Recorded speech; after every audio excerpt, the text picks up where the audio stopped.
Bonjour YouTube, bienvenue dans un nouveau React pédagogique. Aujourd'hui, l'épisode 12 de l'Empire n'a jamais pris fin, toujours commenté par notre Pacom Tielman international. Aujourd'hui, nous allons parler, c'est le titre de l'épisode, Rousseau, la révolution arrive, entre parenthèses, malgré le complot de Voltaire. Aujourd'hui, un épisode qui, semblerait-il, se dirigerait un peu plus vers de la philosophie. On avait eu quelques exemples avec les épisodes 2 et 3 qui étaient consacrés à plus à de l'histoire de la religion, mais surtout de la religion en tant que telle. Donc là, on devrait avoir un petit peu plus de religion. Et Eric me demande, là, juste avant qu'on commence, quel est mon rapport à la philosophie? Puisque, pour le coup, mes connaissances historiques, j'ai pu en démontrer un tout petit bout au fur et à mesure de ces réacts pédagogiques. Pour autant, la philosophie, c'est compliqué. J'en ai fait une année en terminale, quand j'étais en terminale section économique et sociale, avec un prof qui était très intéressant. J'ai appris énormément de choses, mais mon année de terminale, c'était il y a 12 ans, bientôt 13. Donc j'ai appris des choses, mais j'ai aussi tout oublié. Donc, grosso modo, ça va être comme un peu la religion, c'est-à-dire que on va certainement parler de beaucoup d'aspects philosophiques et certainement de la philosophie des Lumières au sens large. Donc je vais pouvoir vous en parler d'un point de vue historique, d'un point de vue des faits historiques et de l'enchaînement des faits. Pour autant, d'un point de vue philosophique, voilà, je ne vais pas pouvoir étayer plus que ça. Donc, on a la chance d'avoir Bazar des Faits, qui a été prof de philo naguère, jadis, d'antan. Donc, on pourra avoir quelques compléments d'enquête, si je puis dire. Voilà, comme ça, on pourra mêler histoire et philosophie dans cet épisode. Donc, Bazar, si tu te sens te commenter plein de choses, n'hésite pas à le faire, comme ça, on pourra réagir. Juste avant d'y aller, YouTube, d'une part, si ces réacts continuent de te plaire, n'hésite pas à liker, à commenter et à t'abonner pour continuer à galvaniser cette série qui est une des plus populaires sur la chaîne.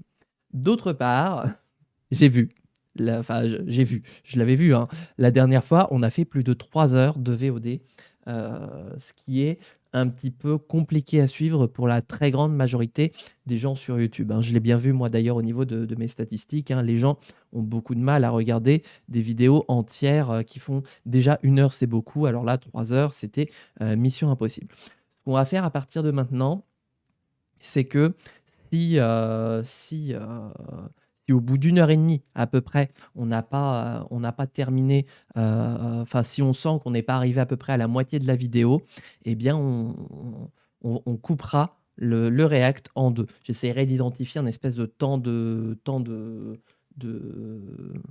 de séquençage pour avoir à peu près 2 VOD qui soient à peu près du même temps, sans pour autant couper couper Pacôme, enfin couper le propos de Pacôme. Mmh.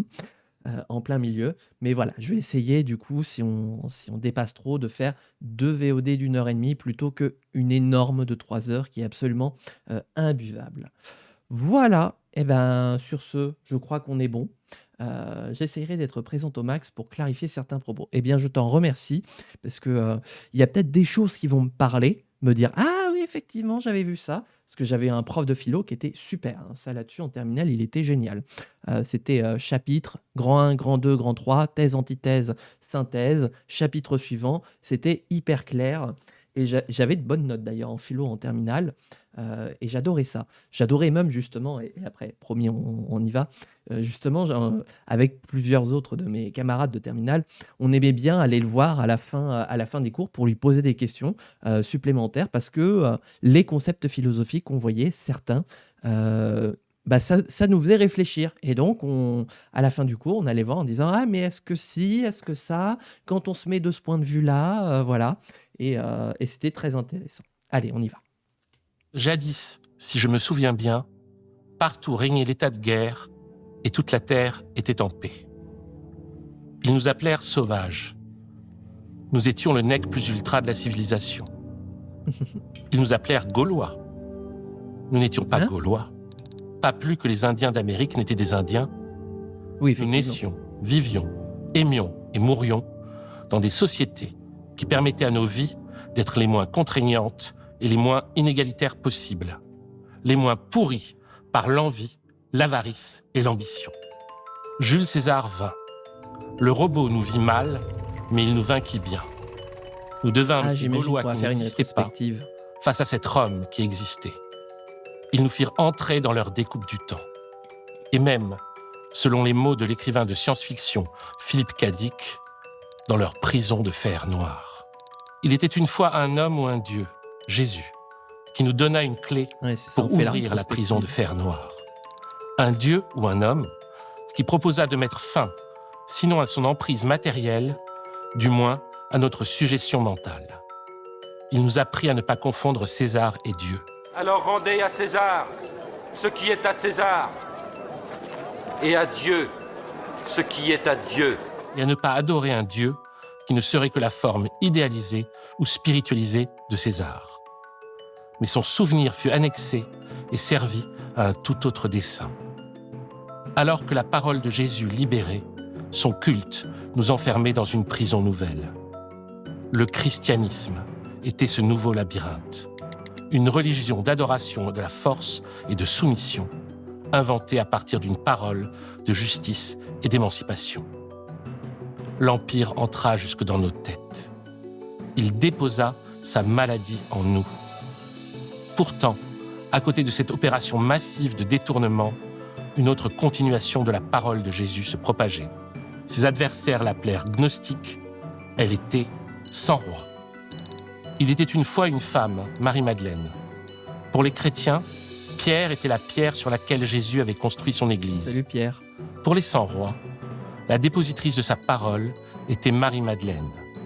Marie-Madeleine et les sans-rois aimaient un Dieu d'amour et de lumière. Ils aimaient celui qui leur avait dit « Je ne suis pas venu en seigneur, mais en soutien. Je suis votre frère secret. » Je fais une pause là.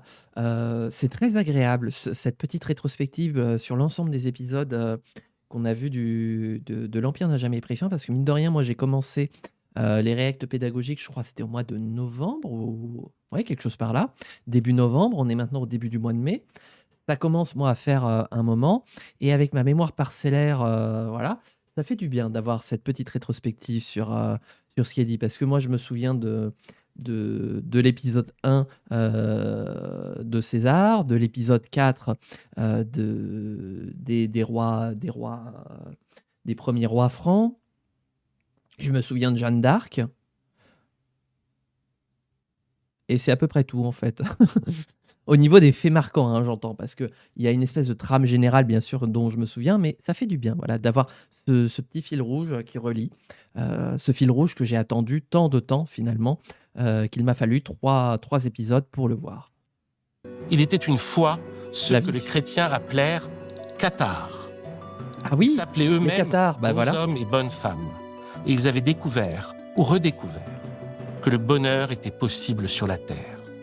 Sa condition était pour les seigneurs d'atténuer les inégalités de naissance par une pratique, un travail manuel librement consenti qui les rapprochait des populations locales. Ils identifièrent la chute ou le péché au pouvoir exercé sur autrui, et non à la liberté prise vis-à-vis d'un Dieu seigneurial. Ils furent exterminés pour la plus grande gloire de la France, fille aînée de l'Église. Et après, So everything's okay, right? Après, il sembla que la parole se perdit. Dans les grandes lignes, on ne vit plus de 100 rois apparaître dans le récit de l'histoire de France pendant de nombreuses années, des siècles même. Pire, lorsque le grand siècle apparut, la France vomit un nouveau César, Louis XIV, Oula, on a fait un monstre sacré saut dans le fabriqué temps, là. par le cardinal Frankenstein Richelieu. Il éteint alors toute forme de spiritualité en forçant la convergence de tous les regards sur son seul être. Le culte du roi Soleil semblait sans limite. Il en avait une pourtant, son propre cœur. Ah, j'allais dire le coucher du soleil. Il était triste. Sa tristesse venait du fait qu'il pouvait forcer tout le monde à lui obéir, mais personne à l'aimer. L'amour a toujours été l'os de l'Empire, le petit caillou dans la chaussure de l'histoire. Sans égalité, pas d'amour. Et un jour, l'histoire tomba sur un os énorme. Un marginal absolu. Le plus atypique en langue française depuis François Rabelais, et même le plus neuro-atypique depuis Jeanne d'Arc. C'était un freak, un vrai. Ce qu'il dut subir pour être sorti du rang et n'avoir pas fait semblant de respecter ce qui ne méritait que notre mépris, c'est une succession de méfaits et de calomnies littéralement inouïes. Des persécutions dont la France du XVIIIe siècle n'aura pas à s'enorgueillir. Comme écrira en 1799 le poète allemand Friedrich Hölderlin dans une ode qui lui est consacrée, « Seul un morne silence autour de toi, pauvre homme, et tu poursuis, pareil aux morts sans sépulture, ta marche errante. » Très vite, on ne l'appela que par son prénom, Jean-Jacques. On l'appellera ici par son nom complet, Jean-Jacques Rousseau. Il était une fois Jean-Jacques Rousseau. Je m'appelle pas Comtiellement, je ne suis pas historien, je suis exégète. Et moi, je ne suis Dans pas ce programme exégète, pour je Blast, suis historien. Je fais l'exégèse de ce morceau de planète qu'ils appelèrent la France. Cette exégèse ne prétend pas plus à l'exhaustivité qu'à l'objectivité, elle est simplement une ligne diagonale tracée au milieu du labyrinthe de nos passés et présents pour orienter notre futur. The past dictates the future. Pour cet épisode, j'ai reçu l'aide de l'historien Raphaël Carbone et de l'historienne Marie-Aimée Romieux. Alors, Donc la même équipe si que vous n'aimez pas l'épisode mon dernier. histoire de France, écrivez la vôtre. Let's get it on. Bienvenue dans L'Empire n'a jamais pris fin, saison 2, épisode 5, le rêve de Rousseau. Pourquoi les... Je me pose une question par contre, parce que là ça me tilte maintenant. Il l'appelle l'épisode 5, le rêve de Rousseau, et pourtant le titre de la vidéo, et on peut tous le voir, c'est Rousseau, la révolution arrive malgré le complot de Voltaire. Est-ce que c'est... Non, en fait, j'ai ma réponse. Non, pardon, tout va bien. Avec le full mage, en fait, c'est pour faire un titre un petit peu aguicheur, parce que s'il l'avait appelé le rêve de Rousseau, en fait, pas grand monde aurait cliqué, quoi. C'est la logique de l'algorithme de YouTube auquel j'ai assisté bien malgré moi aux errements, moi aussi, de mon côté. Non, en fait, j'ai ma réponse. Mais bon, il aurait été plus transparent de mettre le vrai titre de l'épisode. Voilà. Et le référencement, voilà, tout ça. Jean-Jacques Rousseau naît le 28 juin 1712 à Genève, Confédération suisse. Il meurt le 2 juillet 1778 en France, à Ermenonville, dans le département de l'Oise. Ah. Genève. J'allais dire, on n'est pas loin de la Normandie. Il y a une ville qui finit par ville. Effectivement, on est dans l'Oise, pas loin de la Normandie. It's going to get spicy.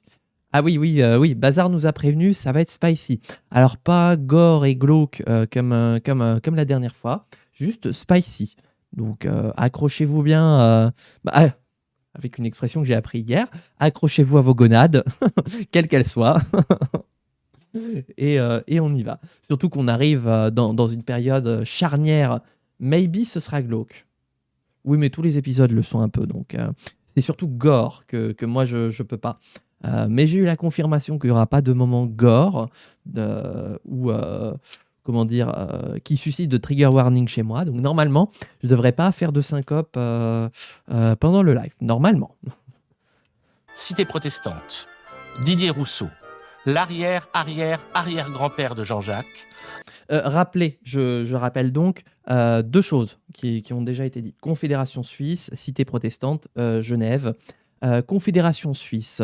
La Suisse en tant que telle n'existe pas encore en 1712. Elle sera formée bien plus tard, à l'instar des États allemands qui vont s'unir, à l'instar des États italiens qui vont s'unir, les États suisses vont s'unir. Pour l'instant, ce sont des petites provinces indépendantes les unes des autres, mais qui, grosso modo, se sentent un petit peu l'âme suisse. Quoi que ça veuille dire. Un petit peu comme il y a une culture allemande qui commence à émerger au sein du Saint-Empire romain, une culture italienne qui commence à émerger sur la péninsule italienne aussi, mais il n'y a pas il n'y a pas un chef d'État suisse. Il me semble que d'ailleurs il y a 16 cantons en Suisse aujourd'hui, et je crois qu'il n'y avait pas loin de 16 États suisses à peu près à cette période-là. Ce qui veut dire que chacune des villes, notamment Genève, on va voir Zurich, on va voir Berne, voilà, sont autonomes et se gèrent l'une l'autre sans avoir à rendre de compte à l'une et l'autre. Ça, c'est la première chose, l'état de la Suisse au début du XVIIIe siècle. Autre chose, le protestantisme. J'en avais déjà parlé à l'épisode précédent. Si il n'y a pas d'unité suisse, en revanche, il y a une unité autour du protestantisme. Les cantons suisses, ou plutôt les provinces suisses, sont toutes des foyers de protection des protestants, et pas simplement d'accueil, vraiment de protection des protestants. Ce qui fait que, je l'avais expliqué la dernière fois, tous les Suisses, pas les Suisses, tous les protestants qui craignent pour leur vie, notamment en France, vont se retrouver à émigrer en Suisse et vont apporter tout leur savoir-faire à eux, ce qui va permettre à la Suisse de step up dans le economic game, comme on pourrait dire, entre autres, mais avec de nombreux bienfaits à la clé pour ces protestants qui sont accueillis en Suisse. Voilà. On sait pourquoi le protestantisme, ça marche en Suisse, mais pas en France. Une raison géopolitique ou autre. C'est pas que ça marche en Suisse, c'est que les provinces suisses ont décidé d'accepter le protestantisme, puisqu'on est dans des provinces qui font encore partie du Saint-Empire romain germanique, un empire sur le déclin, qui n'existe pratiquement plus, qui n'a plus qu'une autorité pratiquement symbolique. Or, depuis 2 siècles, oui à peu près, l'empereur a décidé que... Je tiens à dire que je suis dans ma salle de bain, j'ai un peu oublié. Bonjour Croctune, en direct de la salle de bain de Croctune. Bienvenue à toi sur ce React pédagogique. Bienvenue, installe-toi. Donc, disais-je, il y a un peu plus de 2 siècles, le Saint-Empereur romain a mis en place le principe de libre choix des religions au sein de chacune des principautés du Saint-Empire romain germanique, donc qui s'étend pratiquement jusqu'en Italie. Le fait est donc que chacun des princes, et en plus il y avait au plus fort plus d'1 millier de principautés sur cette zone qu'aujourd'hui constituerait l'Allemagne, l'Autriche et la Suisse réunies. Donc, chaque prince est libre de décider de la religion qu'il considère comme religion d'État, d'une part. D'autre part, de tolérer les religions. C'est-à-dire qu'il y a des princes qui vont dire « Moi, ma religion, c'est le protestantisme et rien que le protestantisme ». Il y a d'autres princes qui vont dire « Moi, c'est le catholicisme et rien que le catholicisme ». Et puis, il y en a qui vont dire « Moi, ça peut être l'un ou l'autre, je tolère les deux ». La situation de la Suisse fait que l'ensemble des principautés suisses se sont déclarées en faveur du protestantisme, en vertu de la localisation des provinces suisses, qui se sont finalement toutes liguées les unes avec les autres pour accueillir le protestantisme. Et donc, c'est véritablement une zone géographique, un véritable bastion, finalement, protestant, on pourrait dire, puisque ça fait presque, allez, j'ose mettre les pieds dans le plat, un État protestant. Si vous voyez où je veux en venir, puisqu'il y a véritablement une zone où il n'y a pas de discontinuité, sur laquelle les protestants sont non seulement accueillis, mais en plus protégés par les différentes principautés. Protégés à différents égards, à différents niveaux, en fonction de là où vous habitez. Vous n'avez pas le même niveau de protection si vous êtes protestant, si vous êtes à Berne, si vous êtes à Zurich, si vous êtes à Genève, ou bien d'autres villes des cantons, des provinces suisses. Mais voilà, du coup, c'est parce qu'il y a une unité géographique de l'accueil du protestantisme que c'est devenu la terre d'accueil du protestantisme. Là où dans le Saint-Empire romain, c'est vraiment morcelé, il n'y a pas d'unité géographique des princes en faveur du protestantisme comme ceux pour le catholicisme. Avait quitté la ville de Montlhéry, près d'Étampes, au sud de Paris, au XVIe siècle, lors des premières vagues de persécution contre les protestants. Le père de Jean-Jacques, Isaac Rousseau, est horloger. comme le père de celui-ci Et les horlogers notamment, en fait, c'est ce qui va contribuer à la réussite économique de la Suisse, comme je disais. C'est le fait que les protestants emportent avec eux leurs connaissances en Suisse et justement la libre entreprise économique permettra donc à la Suisse de devenir pays d'horlogerie qui va donc exporter des horloges d'une finesse, d'une précision, d'une beauté à nul autre pareil partout en Europe et dans le reste du monde, euh, justement parce que, euh, parce que accueille des protestants et notamment accueille des horlogers. Et la plupart des horlogers en France, avant d'être chassés, étaient des protestants. et le père du père de celui-ci. Sa mère, Suzanne Bernard, est elle-même la fille d'un horloger. Et puis surtout à Genève, il y a des montres. Des montres. Voilà. Des montres, oui. C'est beaucoup. Suzanne, Je tiens à dire que j'ai quelques connaissances justement de la Suisse grâce à David Castello-Lopez, à tous les reportages qu'il a fait pour la télévision suisse. Je vous encourage d'ailleurs à aller les regarder parce qu'ils sont extrêmement intéressants, des formats très courts et pourtant très condensés en termes de connaissances. Ce qui fait que j'ai beaucoup appris moi sur la Suisse grâce à David Castello-Lopez, qui n'est pas suisse en plus, hein. Il est, il est franco-portugais et du coup, Vão todos para o caralho. voilà. meurt de fièvre puerpérale 9 jours après sa naissance. Quand il est âgé de 10 ans, son père fuit dans le pays de Vaud pour échapper à la police genevoise. Vaud qui est donc une des provinces, comment dire, une des provinces suisses. Rousseau est alors confié à son oncle, qui le met en pension chez un pasteur. Il est placé en apprentissage, d'abord chez un greffier, chez un maître graveur, un certain Abel Ducommun. Abel Ducommun est sévère, il le bat.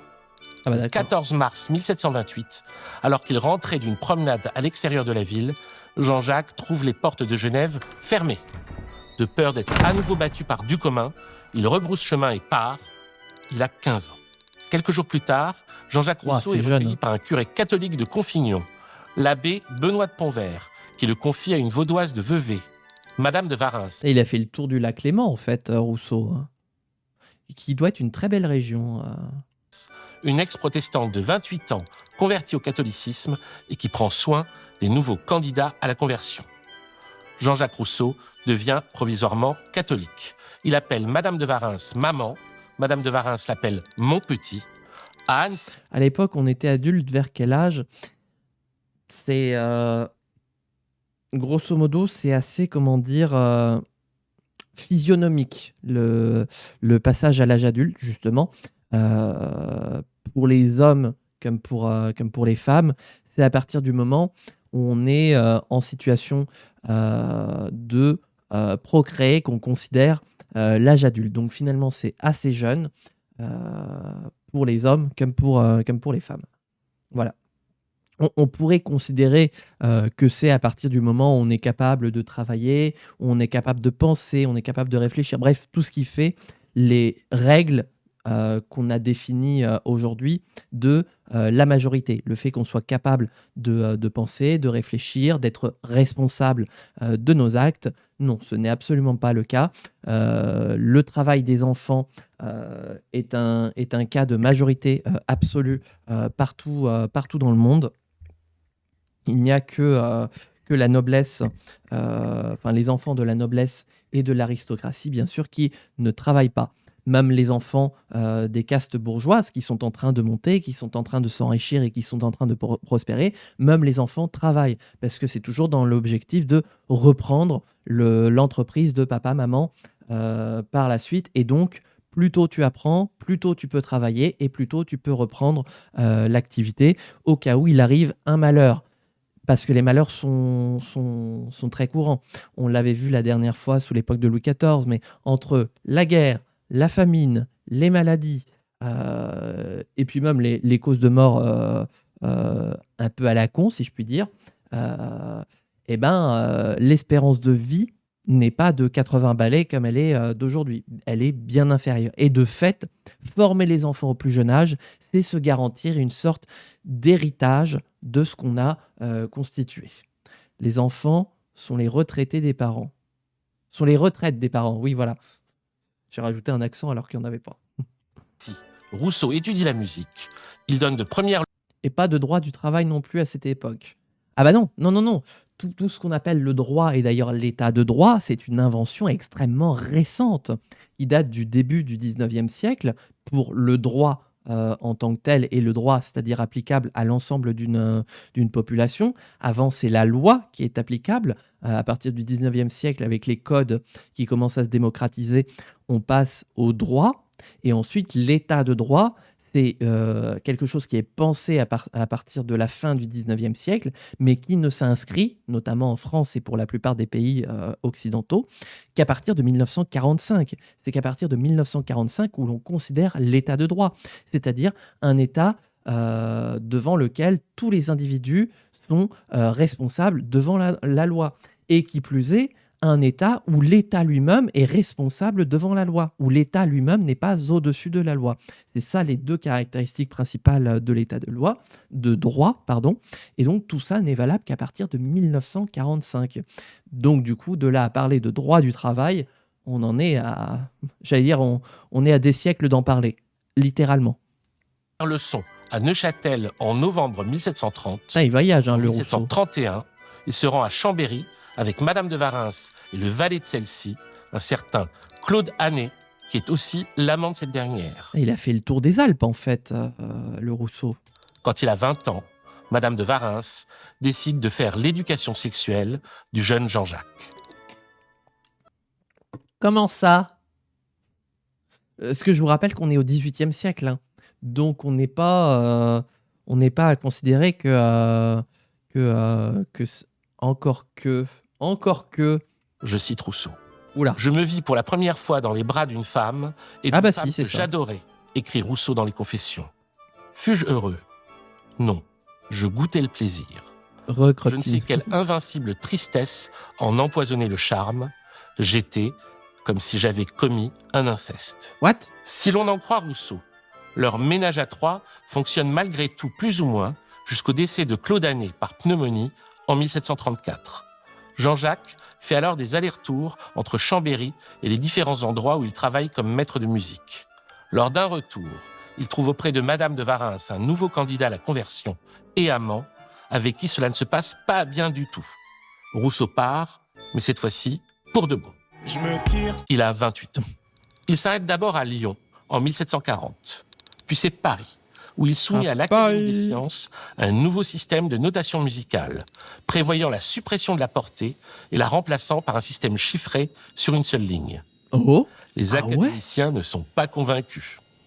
J'ai du mal à imaginer, parce que moi j'ai fait un petit peu, j'ai fait de la musique au collège, voilà. Et c'est vrai que, bon, je ne sais pas décrypter une partition, mais je sais la lire, je sais un petit peu ce qu'il faut y voir dessus. Je comprends la phrase musicale inscrite sur une partition. Mais du coup, je ne savais pas que Rousseau avait inventé un nouveau système de partition. Est-ce qu'il y a des musiciens qui composent selon la méthode de Rousseau ou pas? Ou vraiment c'est quelque chose qui est tombé dans l'oubli? Je m'adresse surtout à Bazar des Fées, si elle est toujours avec nous, vu que non seulement en plus d'avoir été prof de philo naguère jadis longtemps, elle est surtout compositrice de musique dans son temps présent. Donc du coup, voilà, pour moi c'est un petit peu, d'une part une sommité, d'autre part une référence. Complètement tombée dans l'oubli, je pense. Ok. Paris, Jean-Jacques Rousseau rencontre un homme d'1 an plus jeune que lui, enthousiaste et énergique, qui devient son grand ami. Un certain Denis Diderot. Fils d'un coutelier de Langres, Denis gagne sa vie en enchaînant les petits boulots. Il enseigne les mathématiques. Il fait également des traductions de l'anglais. Diderot s'est mis en ménage avec une lingère, Antoinette Champion, dite Nanette. Et Rousseau s'éprend lui aussi d'une lingère, Marie-Thérèse Levasseur, dite Thérèse, qu'il rencontre alors qu'il loge à l'hôtel Saint-Quentin, rue des Cordiers, en 1745. En 1747 et 1751, naissent 5 enfants que Jean-Jacques Rousseau va placer aux enfants trouvés. Autrement dit, il les confie à l'assistance publique. Il donnera beaucoup d'explications contradictoires à ce geste. L'assistance publique, qu'est-ce que c'est? J'en avais parlé, j'avais parlé un petit peu de la pauvreté Je sais plus si c'était il y a 2 semaines ou il y a 1 mois, en parlant justement des vies fragiles au 16e, 17e siècle, heu, j'avais parlé un petit peu des moyens mis en place par les municipalités et les provinces pour contrôler, juguler et parfois un peu aider, les pauvres. L'assistance publique, c'est vraiment, au niveau, national, les moyens donnés par la couronne pour aider les villes à organiser, toutes leurs politiques, heu, je veux dire contre la pauvreté et parfois contre les pauvres. L'assistance publique, on va retrouver des lieux un peu partout dans les villes, des espèces de lieux dédiés, à, à cette lutte contre la pauvreté et parfois contre les pauvres. Ça peut être, des maisons d'enfermement, ça peut être des orphelinats, ça peut être, des usines, des manufactures, surtout pas encore d'usines, des manufactures dans lesquelles on entasse les pauvres et on les fait travailler pour qu'ils aient au moins le bénéfice de servir un petit peu à la ville, à la province et au royaume. Donc du coup, là, Rousseau place ses enfants à l'assistance publique, c'est-à-dire c'est quelque chose qui se fait assez régulièrement, hein. Les enfants trouvés, ça me bute comme nom. Ouais, bah en fait, c'est Heu, là où aujourd'hui, ce serait extrêmement mal vu, d'abandonner, son enfant, parce que on considère que, tout parent est responsable de son enfant, est responsable dans le sens, comment dire? Il sait ce que ça engendre de faire un enfant, donc il l'assume.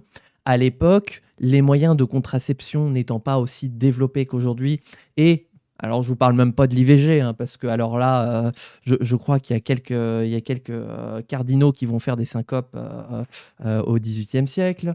Mais du coup, des enfants, on en fait et des fois on en fait sans les vouloir et donc de fait, c'est quelque chose d'assez neutre, je vais dire ça neutre, de confier des enfants dont on ne veut pas à l'assistance publique. Justement, c'est l'idée de on les donne à la puissance publique dans l'espoir que la puissance publique puisse en faire quelque chose de mieux qu'un foyer qui n'aurait pas la possibilité de l'élever correctement. Voilà un petit peu pour expliquer l'histoire de l'assistance publique, surtout du point de vue, de l'enfance. Mais du coup, à l'époque, placer les enfants, voilà, ce n'est pas quelque chose de péjoratif. Ce n'est pas la preuve d'une faillite, parentale, c'est quelque chose d'assez courant, finalement. Au contraire, c'est des fois allez, pareil, je vais encore mettre les pieds dans le plat. Des fois, c'est presque vu comme une tentative d'ascenseur social pour l'enfant. D'un enfant qui pourrait être quelque chose de mieux que s'il restait dans le foyer dans lequel il a été, conçu. Sur lequel il s'étendra longuement dans ses confessions. Dès la fin du XVIIIe siècle, les voix n'ont pas manqué pour prétendre que cette histoire d'enfant abandonné a été inventée par Rousseau. Ou que Thérèse a bien eu 5 enfants, mais que ceux-ci n'étaient pas de Rousseau. Voire que Thérèse leur ait fait croire, à l'initiative de sa mère, qu'elle était enceinte, alors qu'elle ne l'était pas, pour qu'il débourse de l'argent. Est-ce qu'il y a le concept de mauvais parents à l'époque? Mauvais parents, c'est-à-dire, un jugement moral et social sur le fait qu'on s'occupe mal, d'un enfant? Là, je saurais pas dire. Franchement, je saurais pas dire, parce que j'ai envie de dire ça doit d'une part énormément changer en fonction des époques et des lieux géographiques et surtout, comment dire? Je pense que tu es plus un ou une mauvais enfant qui n'écoute pas tes parents. Comment ça? J'ai pas compris, Croque-Thune. Ah oui, non, OK. En fait, il y a pas de mauvais parents, mais surtout des mauvais enfants qui n'écoutent pas leurs parents. Grosso modo, bah, c'était un petit peu ce que je voulais dire. C'était que dans l'ensemble, on considère l'autorité parentale comme non pas absolue, mais au bénéfice de l'enfant. Quand bien même ce soit des claques dans la tronche, quand bien même ce soit du travail et quand bien même ce soit des sales besognes, on considère que c'est plus une sorte de responsabilité familiale. Après, dans des cas vraiment extrêmes, j'imagine qu'il y a cette sorte de jugement social et moral de dire ah non, là pour le coup, t'as merdé. Ok, OK, c'est normal de demander beaucoup à ses enfants, mais là, tu as peut-être trop demandé. Mais j'imagine que ça doit être dans des cas extrêmement marginaux au final. Qu'est-ce qu'il ne faut pas inventer? La réalité, nous ne la saurons jamais. Ah. Mais cet abandon de 5 enfants successifs est hélas plausible. D'autant plus que si l'on en croit le Mercure de France de l'époque, le nombre d'abandons... Alors, le Mercure de France, qu'est-ce que c'est? Attendez, hop. Le Mercure, de toute façon, vous l'avez vu, hein, c'est tout simplement le nom qu'on donne à une revue scientifique, une sorte de condensé de travaux scientifiques, mais aussi de discussions en tous sens, publiées. Alors, il me semble qu'au plus fort, le Mercure a atteint un format mensuel. Mais du coup, voilà, c'était une sorte de petite revue. Imaginez un petit peu Science et Vie Junior. Voilà, c'est un peu ça, le Mercure de France. Mercure Galant, d'ailleurs, de ce que je vois à l'origine, effectivement, Mercure Galant qui deviendra Mercure de France, je crois, à la moitié du XVIIIe siècle. Qu'est-ce qu'il y a? Pardon, je reçois des messages en même temps. Voilà, donc on est vraiment dans le siècle où l'imprimerie se donne à tout va, où on imprime, et ça se diffuse de partout. Ça se diffuse d'autant plus de partout que d'une part, le papier devient de plus en plus abordable, l'encre devient de moins en moins chère, les imprimeries, il y en a réellement de partout, donc il y a un principe de concurrence qui fait baisser les coûts d'impression. Et d'autre part, il y a toujours petit à petit une part de la population toujours plus importante qui apprend à lire, qui sait lire, et qui a quelques bases aussi d'écriture et de mathématiques. Ce qui fait que du coup, il y a un marché de plus en plus important, pour prendre des termes très crus de théories économiques. Bref, il y a un marché de plus en plus important. Il y a des impressions à tout va. Et donc là, le Mercure, il me semble, c'est un in octavo. Donc c'est... faut imaginer, donc ça c'est du papier A5. Donc ça, c'est un in quarto. Eh bien, un in octavo, c'est quand vous prenez une feuille A5 et que vous le pliez en deux, ça fait un format 1/6. Et donc, c'est une feuille A4 pliée en 4, ce qui fait en fait 8 pages de lecture recto verso. Et donc, voilà le format du Mercure de France. L'in octavo, qui est le format le plus répandu dans le Royaume de France. Il y avait des revues officielles de propagande. Enfin... c'est pas de la propagande en tant que telle, mais la plupart des textes, on peut les considérer comme de propagande puisqu'ils ont reçu le privilège du roi et que donc ça va dans le sens de la monarchie. On trouve ça, on trouve des histoires. On va aussi surtout trouver à partir du XVIIIe siècle de plus en plus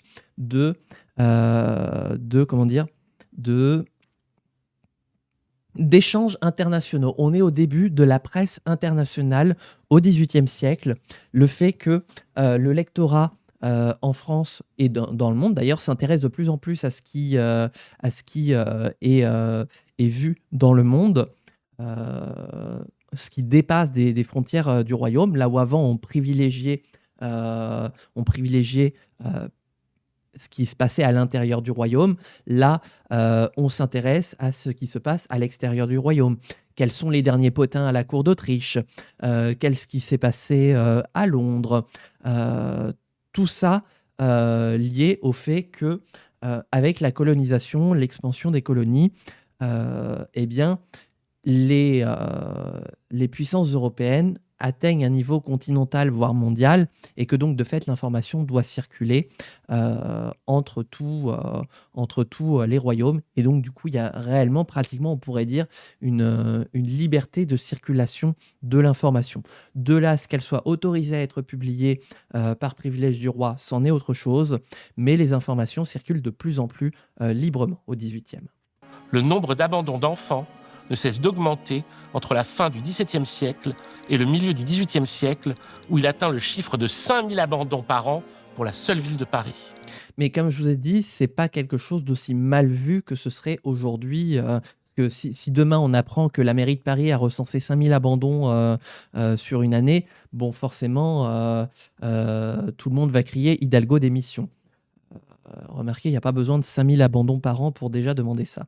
Mais à l'époque, quand bien même le chiffre soit important, bah voilà, c'est un chiffre, il est là. Voilà, c'est pas, on ne demande pas. Alors, il n'y a pas de maire de Paris, hein, mais on ne demande pas des comptes à la puissance publique pour dire mais comment ça se fait? Non. En vertu de toutes les raisons que je vous ai expliquées tout à l'heure, ça explique pourquoi il y a autant d'abandons. Enfin, en 1772, on atteindra le pic de ce phénomène avec 7 676 abandons d'enfants pour 18 713 naissances. Plus de 40% d'enfants abandonnés sur Paris. La raison principale pour laquelle Et le problème justement de ce phénomène, comme il le qualifie, d'abandon d'enfants, c'est que quand il n'y en a pas énormément, l'assistance publique a les moyens de s'en occuper, de donner une chance à chaque enfant. Le problème, c'est que quand ça atteint un nombre beaucoup trop important, là par contre, ça commence à devenir un problème de santé publique, parce que ça fait des petits-enfants qui sont dans les rues, qui ne sont pas pris en charge, qui donc soit ne survivent pas, qui donc meurent, et c'est toujours désagréable de voir des corps d'enfants morts dans les rues, d'une part, soit ils survivent, mais du coup, c'est la loi de la rue, et donc il n'y a plus cette promesse d'ascenseur social que pouvait faire miroiter un petit peu l'assistance publique. Il y a peut-être des revues scientifiques, vu que la première est vers cette époque de souvenirs. C'est le début, en fait. Le Mercure, c'est un début de revue scientifique. C'est pour ça que je l'ai qualifié un petit peu de Science et Vie Junior. Le Mercure est un début de revue scientifique. Je pense que Jean-Jacques Rousseau et Thérèse Levasseur ont bien eu ces enfants et les ont abandonnés aux enfants trouvés. Ce n'est pas seulement parce que Rousseau en a parlé lui-même dans les Confessions et qu'il s'est fait un point d'honneur à ne pas mentir. C'est aussi que dès son roman L'Émile, il exprimera indirectement non seulement la culpabilité de celui qui agit ainsi, mais surtout sa douleur. Celui qui ne peut remplir ses devoirs de père n'a point le droit de le devenir, écrit Rousseau. Il n'y a ni pauvreté, ni travaux, ni respect humain qui le dispense de nourrir ses enfants et de les élever lui-même. Vous voyez, tout ce qui cristallise la promesse de l'assistance publique quand elle est en charge d'accueillir des enfants. C'est pour les parents dont on considère qu'ils ne sont pas en mesure de remplir leurs devoirs de parents, eh bien, on offre à ces enfants une seconde chance. Et Rousseau va être parmi, finalement, l'un des premiers, comme je le lis, à conceptualiser le fait que devenir parent, c'est une responsabilité, au-delà du fait que faire des enfants, ce n'est pas, quelque chose qui se décide, mais plutôt presque qui se subit à l'époque. Lecteur, vous pouvez m'en croire. Je prédis à quiconque a des entrailles et néglige de si saints devoirs qu'il versera longtemps sur sa faute des larmes amères et n'en sera jamais consolé. Il rend moral le devoir des parents. Excellemment bien résumé. J'aime bien ce résumé. À cette époque, Rousseau veut encore devenir musicien. Son ami Diderot va l'inviter à rédiger les articles sur la musique de l'Encyclopédie. Une publication que Diderot coordonne avec un mathématicien et physicien nommé Jean d'Alembert. D'Alembert, Diderot l'a rencontré alors qu'il cherchait quelqu'un pour superviser ses traductions des articles scientifiques d'une encyclopédie anglaise. Mais le projet de traduction s'est considérablement transformé. Et les deux compères ont décidé de se lancer dans ce projet tentaculaire qu'ils appellent l'encyclopédie. 17 volumes de texte, 11 volumes d'illustrations, 5 volumes de suppléments, soit 72 000 entrées nécessitant les efforts de 140 collaborateurs et que Diderot et d'Alembert coordonneront et publieront sur plus de 20 ans, de 1751 à 1772. L'objectif ? Dresser un bilan complet des acquisitions de la science. J'en étais sûr qu'il allait le dire, c'est pour ça que j'ai pas commenté. Je sentais que j'allais le dire et que finalement il allait le dire aussi. Toujours plus rapide que le dictionnaire de l'Académie. et un tableau des progrès de la pensée humaine qui puisse officier comme une arme politique. A foundation. Un cheval de Troie de la philosophie des Lumières. Philosophie des Lumières. Par lumière, il faut entendre lumière de la raison. Oui, c'est vrai que c'est important de le signaler, effectivement, parce que on les appelle les philosophes des Lumières. Mais quelle lumière ils apportent, effectivement. La raison, plutôt que, entre autres, la passion, qui sont deux concepts philosophiques. Je ne vais pas rentrer dans le cœur du sujet, puisque là, pour le coup, comme je vous ai dit, hein, mes connaissances remontent à il y a 12-13 ans. Voilà. Mais voilà, parce qu'on pourrait le prendre premier degré aux bougies. Parce que moi, je pourrais dire quand je reçois ma facture annuelle d'électricité que moi aussi, je suis une lumière au vu de tout ce que je consomme, hein. Mais voilà, on appelle ça lumière de la raison, lumière du savoir. C'est surtout la raison contre les dogmes religieux. Ah ouais? Ah, j'ai pas souvenir de ça.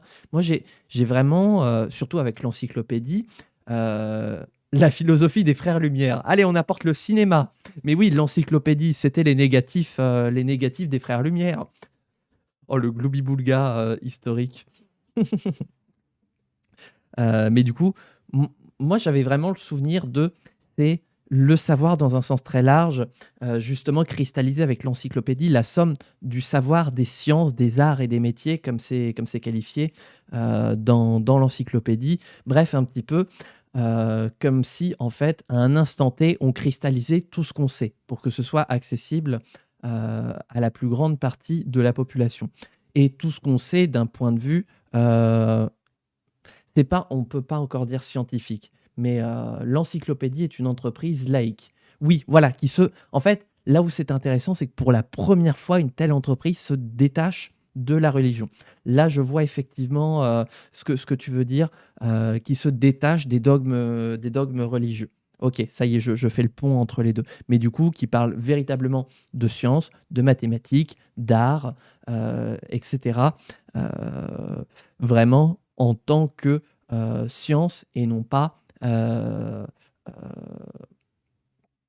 mais les Lumières ne se résument pas à l'encyclopédie of course. Oui, mais comme le disait Pacôme, c'est justement la porte d'entrée et c'est finalement en plus ce que la postérité retient de plus éclatant, si je puis filer la métaphore, des créations des Lumières, notamment sur le fait que c'est ce qui aura rassemblé tous ceux qu'on appelle les philosophes des Lumières, enfin une très grande majorité des philosophes des Lumières, c'est ce qui les aura rassemblés, l'encyclopédie. Là où avant, ils faisaient leur bonhomme de chemin, chacun un petit peu de leur côté. L'encyclopédie, c'est vraiment le consensus du savoir. Après, ça permet à un plus large public de se mettre à la page. Vous l'avez. J'adore rire. Voilà. Excellent. Après, avec tous les volumes, l'encyclopédie, hélas, ne sera pas accessible à tout le monde. Je parlais de la presse qui se diffusait de plus en plus à une population qui est en capacité de lire. L'encyclopédie, en revanche, à part globalement les volumes d'images, ça va rester globalement trop pointu et surtout trop cher à acquérir, puisque là, on n'est pas sur quelques in-octavo à acheter, mais on est sur véritablement des œuvres, j'ai oublié d'ailleurs le nombre de volumes au total, 72 000 entrées, donc forcément, ça coûte bonbon, mine de rien, d'acheter rien que un tome de l'encyclopédie. C'est vrai que chez les Lumières, la volonté de démocratiser le savoir. Cela fait 2 siècles au moins que les découvertes scientifiques ont changé l'image que les hommes se font du monde. Et bien que je sois conscient qu'il est absolument impossible de vous résumer cette philosophie des Lumières en quelques phrases, dans les grandes lignes, ça donne ça. Il y a un conflit entre les conséquences philosophiques de la pensée scientifique et la pensée religieuse. Sans blague. Les Lumières. Ah oui, donc il y a véritablement, ouais. Donc, en même temps, Bazar a regardé l'épisode, donc elle doit d'une part s'en souvenir et d'autre part faire lien avec ses connaissances. Mais voilà, il y a vraiment cette logique d'opposition à la religion. Parce que moi, j'allais dire, c'est vraiment se détacher dans un sens où on essaye, un petit peu comme aujourd'hui, les disciplines universitaires se concentrent sur les faits.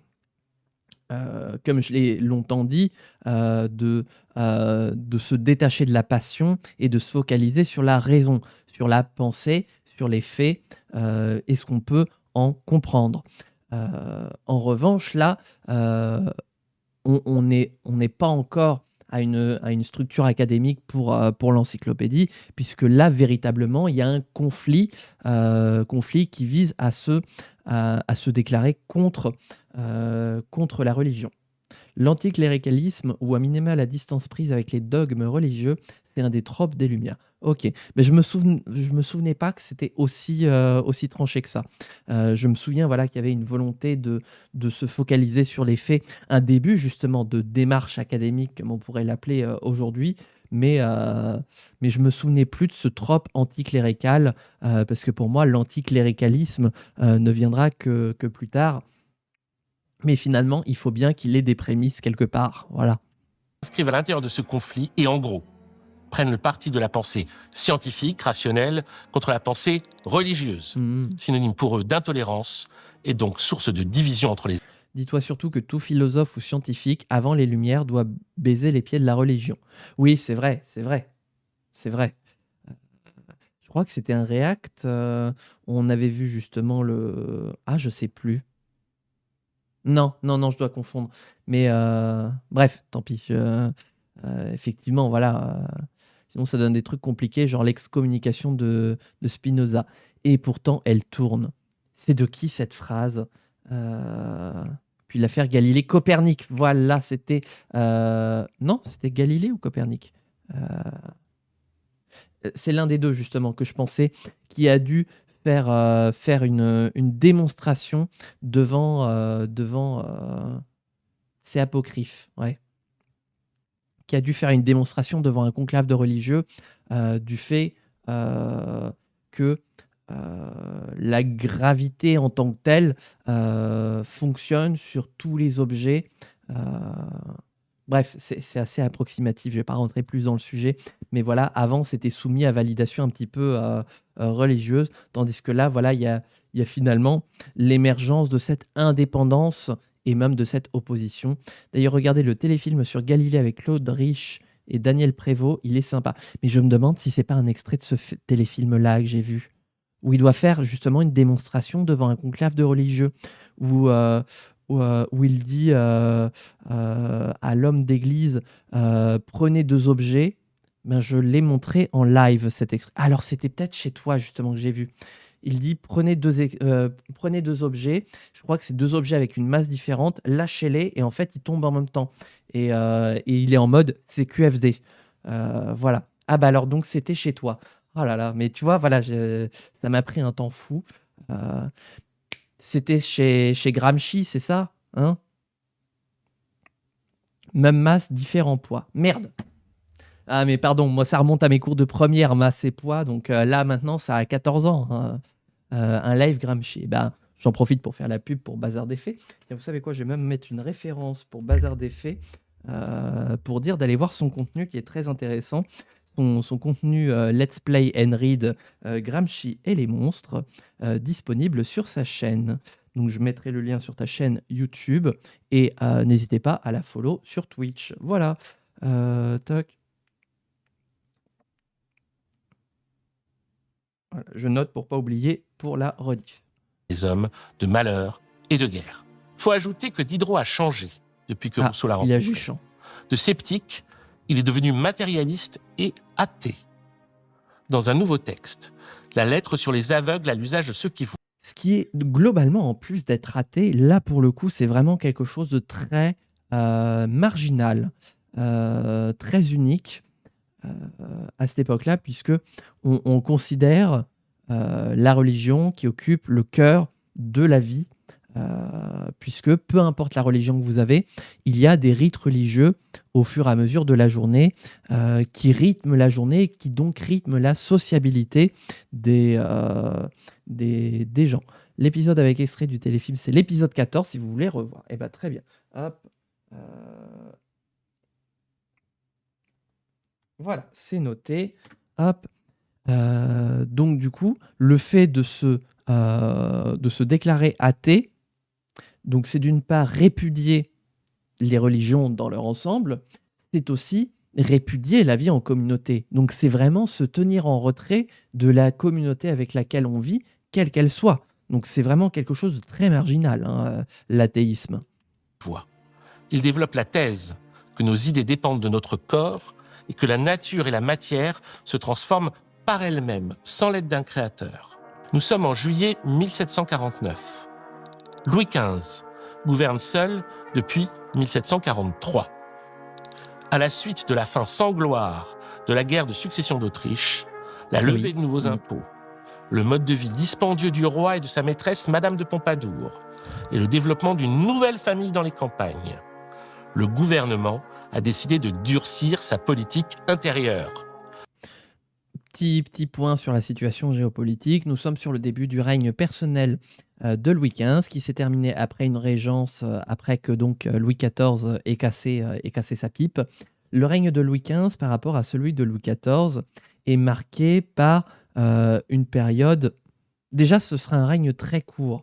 Je me souviens plus combien de temps il a régné, Louis XV, mais c'est un règne globalement assez court qui sera marqué, à part pour la guerre de succession d'Autriche, par une période de calme relatif. Par contre, la période de la guerre de succession d'Autriche va véritablement, à l'instar des guerres Louis XIViennes, de nouveau semer le boxon à l'intérieur de tout le pays qui va de nouveau connaître les affres de la disette, de la famine, de l'impôt, des taxes, des tailles et des levées en masse pour financer l'effort de guerre. La guerre de succession d'Autriche, je fais un petit point rapide dessus. On avait eu sous le règne de Louis XIV la guerre de succession d'Espagne, donc pour savoir qui allait hériter du trône d'Espagne. C'est globalement un petit peu la même chose pour la guerre de succession d'Autriche. En l'occurrence, c'est, alors j'ai plus le nom, mais c'est une femme qui prend le trône d'Autriche. Et la France déclare la guerre à l'Autriche dans l'idée de défaire pour de bon les Habsbourg du Saint-Empire romain et de reléguer l'Autriche à une puissance secondaire d'Europe. Il y a toujours des problèmes de guerre de religion, ce qui fait que de nouveau l'ensemble des princes du Saint-Empire romain germanique vont un petit peu partir en guerre les uns contre les autres en fonction de si vous êtes catholique ou protestant. Au milieu de ça, il y a une puissance qui émerge en Allemagne, c'est la Prusse, qui va commencer à agglomérer différentes principautés autour d'elle, et qui va justement devenir la puissance montante d'Allemagne.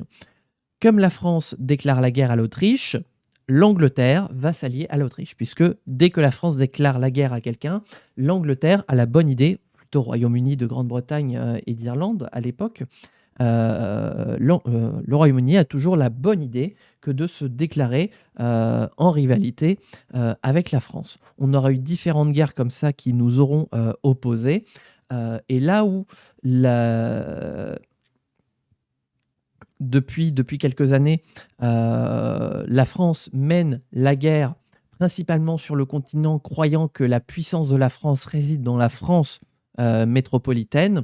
L'Angleterre adopte une nouvelle stratégie basée sur sa puissance navale montante et va privilégier la guerre dans les colonies, notamment dans le théâtre de l'Amérique du Nord, qui oppose avec d'un côté la Nouvelle-France, donc le Canada, et la Louisiane française, aux 13 colonies britanniques, qui sera un vecteur majeur de combat secondaire de la guerre de succession d'Autriche. Il y aura eu plusieurs escarmouches comme ça, notamment la guerre de 30 ans, la guerre de 7 ans, et en fait, à chaque fois, comme la France délaisse ses colonies, eh bien, du coup, elle ressort perdante de ces guerres. En 1713, juste avant la mort de Louis XV, il y a le traité d'Utrecht qui va faire que la France va commencer à perdre une partie de ses colonies en Amérique du Nord, et ce ne sera que le début. La guerre de succession d'Autriche va marquer véritablement l'émergence du Royaume-Uni comme puissance navale indisputée jusqu'à ce jour, puisque la marine française, qui était alors en situation de contrecarrer la marine britannique va essuyer revers sur revers, ce qui fait que les colonies vont se retrouver livrées à elles-mêmes et donc se faire rouler dessus par les Anglais. Et très vite, je termine. Le point d'orgue sera atteint en 1763, si je me souviens bien, avec le traité de Paris, où la France perdra l'intégralité de ses colonies de Nouvelle-France du Canada, qui seront donc annexées par le Royaume-Uni. Ce sera une déculottée pour la France qui baissera la tête d'un point de vue de la domination maritime et se concentrera donc pendant un temps sur les seules colonies qui lui restent, notamment dans les Caraïbes.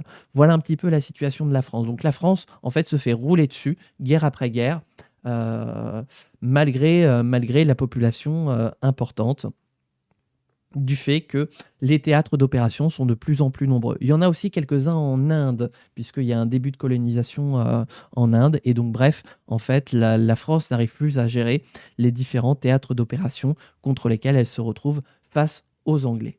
Haïti, justement, il y a eu des actualités récemment. Ah oui, avec l'histoire de l'indépendance haïtienne, effectivement, ouais. Le fameux double emprunt et tout, oui. Bon, c'est plus tard, hein, mais voilà, la France se concentrera sur la Caraïbe et abandonnera son souhait de devenir une des puissances navales importantes, capable de concurrencer le Royaume-Uni. Louis XV joue alors la carte pourrie de la défense du catholicisme d'État. On met en prison quantité de savants et de professeurs accusés d'avoir écrit contre la religion. Forcément, on a perdu. Ça s'est fini un petit peu en une sorte de statu quo, hein, la guerre de succession d'Autriche. Statu quo. Grosso modo, non, je me souviens plus qui a gagné.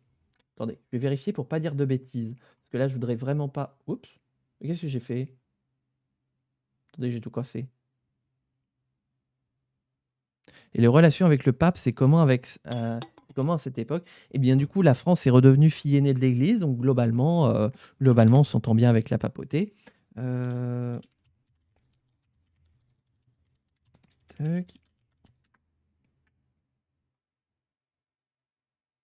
Traité d'Aix-la-Chapelle.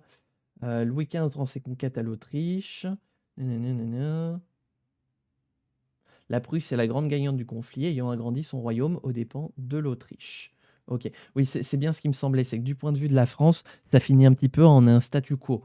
En gros, il y avait eu quelques annexions, mais que c'était le temps de la guerre et qu'elles sont rendues à la fin de la guerre. C'est véritablement la Prusse, comme je vous ai dit, c'est l'étoile montante de l'Allemagne, enfin du Saint-Empire romain, qui grimpe, là où l'Autriche est sur le déclin.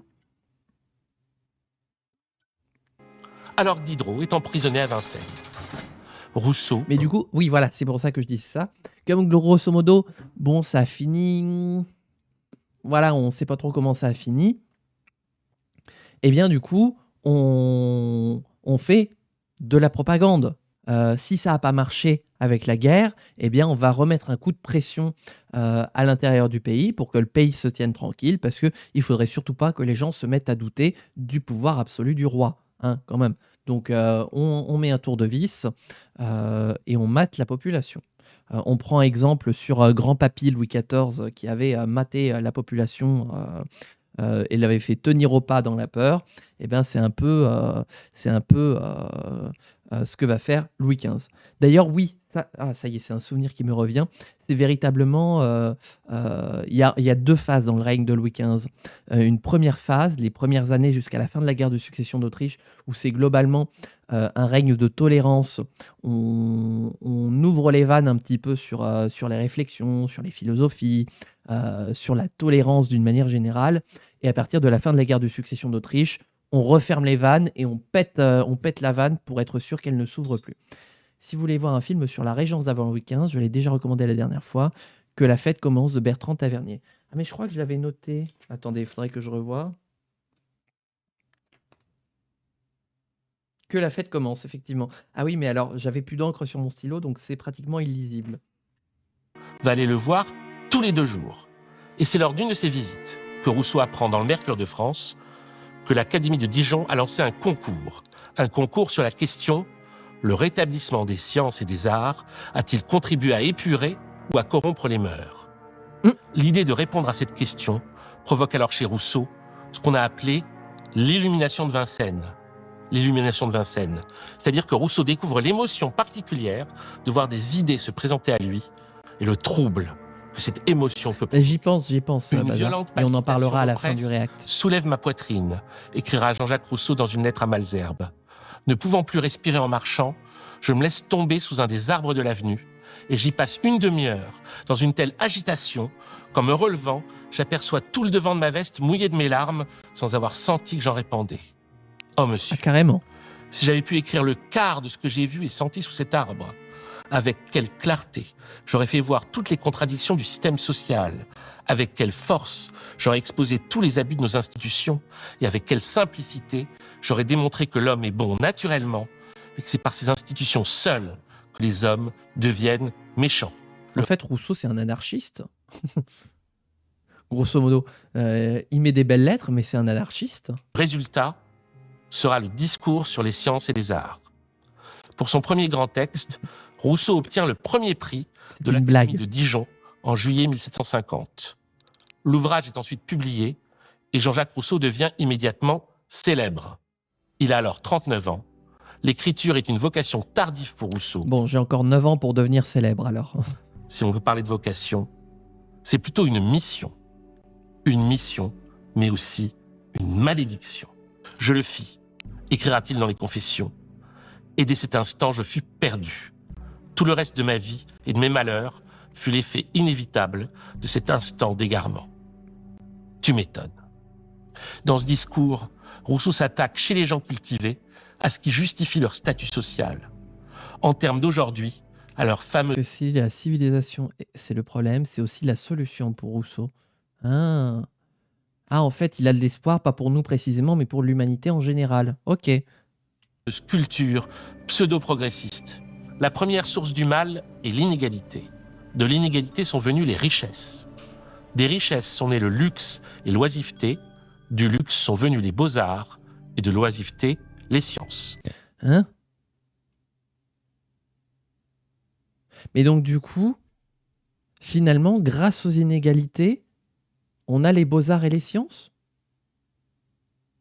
Mais comme il qualifie ça comme première source du mal, donc c'est-à-dire que du mal émerge le bien, si je comprends bien le texte? Parce que là, on est véritablement dans de la philosophie, hein. Est-ce que c'est globalement ce qu'il dit? C'est que du mal, l'homme a su faire du bien. Après, est-ce qu'on peut qualifier de bien, avec un B majuscule, les beaux-arts et les sciences? Rousseau critique le concept de propriété, ce qui amorce la pensée anarchiste. Ah oui, en fait, il est anticapitaliste. Il aime bien mettre les pieds dans le Rousseau plat. est là aux antipodes de la pensée de ses amis de l'encyclopédie, ou de leur soutien, généralement des gens fortunés qui se piquent de philosophie et de science, mais qui ne tiennent pas à ce qu'on leur rappelle leurs privilèges. Plus de 40 réfutations sont publiées en 2 ans. Un certain Charles Borde, qui lui... Alors là, Rousseau ne qualifie pas les beaux-arts ni les sciences de bien. Bah voilà, c'est un petit peu ce que j'étais en train de me dire. On n'est pas obligé de les qualifier de bien, en fait. oppose une espèce de proto-théorie du ruissellement. Oh. À savoir que le luxe serait nécessaire parce qu'il nourrirait les pauvres qui auraient alors la chance de travailler pour les riches. Ok Macron. Rousseau j'avoue. répond sèchement, le luxe nourrit 100 pauvres dans les villes et en fait périr 100 000 dans nos campagnes. Et Rousseau, comme un internaute qui dit toujours qu'il ne va pas répondre aux commentaires, Non, ça y est, j'ai compris. Encore une fois, je vais mettre les pieds dans le plat.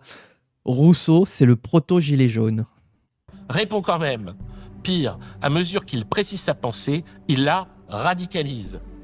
Avant qu'il n'y eût des hommes assez abominables pour oser avoir du superflu pendant que d'autres meurent de faim, avant qu'une dépendance mutuelle les eût tous forcés à devenir fourbes, jaloux et traîtres, je voudrais bien qu'on m'expliquât en quoi pouvaient consister ces vices, ces crimes qu'on leur reproche avec tant d'emphase. On voit déjà apparaître les prochaines étapes de sa pensée. On n'en est pas encore là. Le 18 octobre 1752, Le Devin du village, un petit opéra écrit par Rousseau, est représenté devant Louis XV et sa maîtresse, Madame de Pompadour, à Fontainebleau. et Rousseau fuit avant sa présentation au roi Ah bon? qui voulait lui accorder une pension. Scandale. Diderot, qui est sorti de prison, Ah. l'engueule et lui dit que c'est un acte inconséquent. C'est que c'est pas du tout la stratégie des philosophes des Lumières, pour qu'il s'agit de se mettre les grands hommes dans la poche et de les intéresser à leurs idées progressistes, pas de les envoyer bouler. En novembre 1750, Petit point sur le principe de pension. Rousseau, c'est pas un anticapitaliste, ni un anarchiste, ni même un gilet jaune, mais il a été une inspiration pour beaucoup de ces gens. Je te sens un peu tatillon, Bazar. Je fais un peu exprès de caricaturer, hein, voilà, pour dire en fait c'est si, ensuite c'est mi, voilà, c'est pour provoquer des réactions. Je te sens quand même un petit peu tatillon. Si ça te trigger, faut pas hésiter à le dire, hein, auquel cas j'arrête les bêtises et je me concentre plus sur le fait. Comme par exemple, vous expliquez le principe des pensions. À l'époque, il est de coutume pour le roi pour citer l'épisode précédent, qui a peur des anachronismes. On a dit ça dans l'épisode précédent? Merde, je m'en souviens pas. Oh punaise. Faut dire, moi, ça fait 2 semaines, hein, il s'est passé tellement de choses. Le roi et la cour, d'ailleurs, les puissants, d'une manière générale, ont pris l'habitude d'agir en tant que mécènes, de financer les artistes, les musiciens, etc., pour se les mettre dans la poche et obtenir des œuvres qui sont un petit peu à leur gloire, comme on pourrait dire. Parce que globalement, les artistes, ou du moins ceux qui sont susceptibles de recevoir une pension, sont globalement itinérants. C'est-à-dire qu'ils vont de ville en ville proposer leurs services à qui veut bien les acheter. Et du coup, comme créer de l'art, ça prend du temps, émerge le système de pension qui vise à dire tu viens habiter chez moi, je te paye de quoi faire ta création et je te paye même un petit salaire supplémentaire. Et derrière, tu me fais ça. Et ça donne une commande. Et en fait, ce système de mécénat, via le principe de pension, va se populariser. Alors, ça commence beaucoup en Italie, si je me souviens bien, et ça se popularise sur l'ensemble du pourtour méditerranéen. Et donc, la France aussi épouse ce principe-là, avec notamment... alors, est-ce que c'est Marie de Médicis ou Catherine de Médicis? Je ne sais plus. Je sais que c'est une Médicis qui va l'utiliser à profusion. Je crois que c'est Marie de Médicis. J'ai un doute. Qui va l'utiliser à profusion et qui fait que ça va presque devenir institutionnalisé à la cour de France. Disons qu'il serait surtout dans un anticapitalisme moral et pas vraiment dans un anticapitalisme politique. En tout cas, il n'a pas poussé aussi loin sa réflexion sur le sujet. Ok. J'ai envie de dire, je te remercie pour tes lumières. 3, le Mercure de France annonce un nouveau concours de l'Académie de Dijon. Mais donc, du coup, par rapport à la pensée qu'a émis Rousseau, on comprend l'idée que le fait de recevoir une pension et donc de recevoir littéralement un privilège de la part du roi le classerait dans la catégorie donc des philosophes des Lumières qu'il haït, puisque aussi savants soient-ils, ils ne veulent pas remettre en cause leurs privilèges d'une manière générale. Donc c'est finalement une sorte d'éthique de la part de Rousseau. On pourrait qualifier ça d'éthique et de morale, encore une fois, le fait qu'il respecte ses... Oui, il souhaite s'en détacher. J'ai dit haï. Alors c'était pas le mot que je voulais dire, parce qu'il a quand même un peu travaillé avec eux, donc forcément tu ne travailles pas avec quelqu'un que tu haïs. Au contraire, tu essayes en général de l'enfoncer bien profondément et à la limite de reprendre son travail à ton propre compte. Ce qu'il haït, c'est la soumission. Soumis va. Donc on peut reconnaître, voilà, d'une part une constance, d'autre part une morale et une éthique du fait de ne pas devenir ce qu'il n'aime pas. Voilà. Oui, puisque du coup, en plus, le fait de recevoir une pension fait qu'il devient littéralement assujetti au roi, et donc il ne peut pas énoncer sa pensée comme il l'entend, puisque du coup, elle est soumise à validation du roi. C'est le principe de la pension, c'est que vous travaillez pour le roi, et que donc vous faites ce que le roi demande de vous. Et donc, vous n'allez pas vous mettre à écrire contre le roi alors que vous êtes financé par le roi. Parce que d'une part, la pension, elle va pas durer très longtemps. La commande, elle va se terminer très vite. Et surtout, ce que vous allez gagner, c'est une lettre de cachet direction le Newf.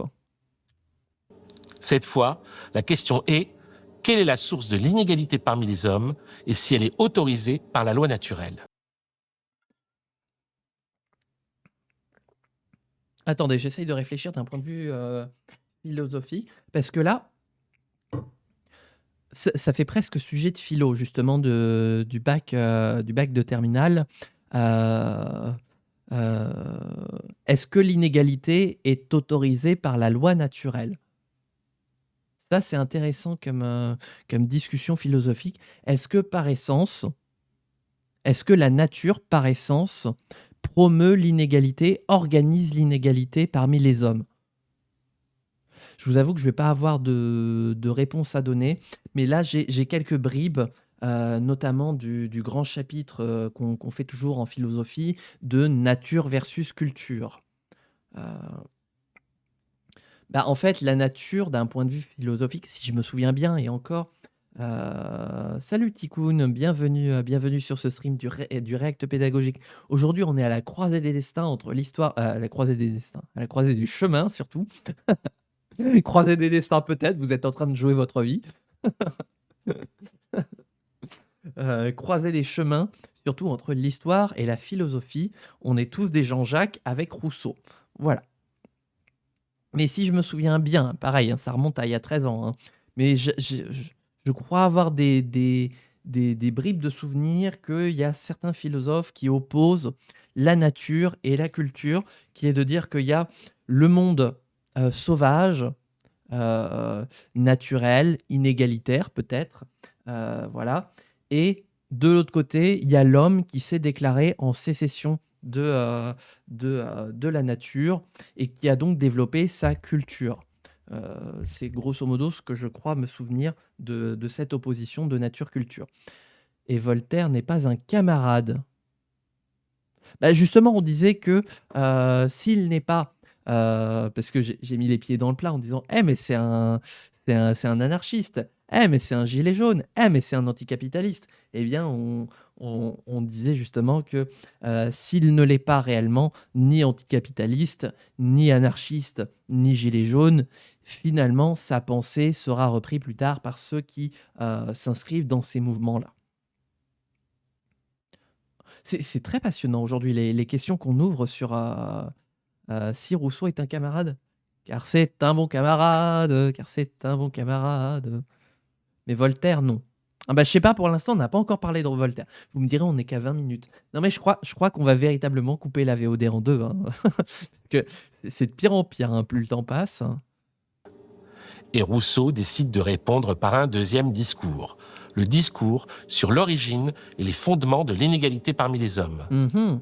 Il n'aura pas le prix cette fois, faut pas exagérer. Le premier, qui en enclos un terrain, s'avisa de dire Ah, la propriété. Ceci est à moi, et trouva des gens assez simples pour le croire, fut le vrai fondateur de la société civile. On a donc ce que disait Bazar. En fait, Bazar nous a spoilé. Que de crimes, Oups, pardon. Effectivement, Rousseau est pas chaud pour la propriété. de guerre, de meurtre, que de misère et d'horreur n'eût point épargné au genre humain, celui qui, arrachant les pieux ou comblant le fossé, eût crié à ses semblables « Gardez-vous d'écouter cet imposteur, vous êtes perdus si vous oubliez que les fruits sont à tous et que la terre n'est à personne. » L'inégalité, c'est la propriété privée, ça sonne très anticapitaliste. C'est pour ça qu'à un moment, je me suis dit, mais en fait, parce que il est contre la propriété, il est contre les inégalités. Dans les lectures modernes, mais c'est ça le problème, c'est que c'est les lectures modernes, en fait, voilà. Donc, j'ai commis le péché d'anachronisme. Je me flagellerai donc avec mes mémoires de master, voilà, en pénitence. Il est proto-anarchiste d'une certaine manière. Voilà, c'est pour ça, on a dit il est un petit peu proto-tout. Après, est-ce qu'il est prototype? Encore une fois, son discours produit une énorme polémique. Et cette fois, Voltaire, superstar des Lumières. Bah voilà, mais encore une fois, Bazar qui nous spoil. En fait, on est en train d'invoquer le monde. Oula.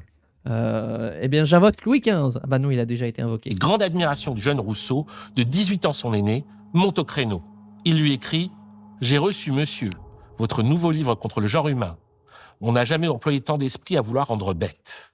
Il prend envie de marcher à quatre pattes quand on lit votre ouvrage. » Déjà, j'ai envie de dire po, parce que, bon, en gros, il n'a pas aimé. Il n'a pas aimé, il a mouché Rousseau. Je suis curieux de savoir d'une part, je suis pratiquement sûr que Rousseau va répondre, et surtout de savoir quelle sera la teneur de la réponse de Rousseau. Parce que là, c'est un rap battle entre philosophes des Lumières. Ça va, ça reste léger. Quand 5 ans plus tard, Voltaire l'étudiera un peu plus en profondeur, il griffonnera sur son exemplaire. Voilà la philosophie d'un gueux qui voudrait que les riches fussent volés par les pauvres. Ah, effectivement. Là, c'est plus rentre dedans. Il y a moins de belles lettres. Il y en a encore quelques-unes, mais voilà, il y a moins de belles lettres. Ok.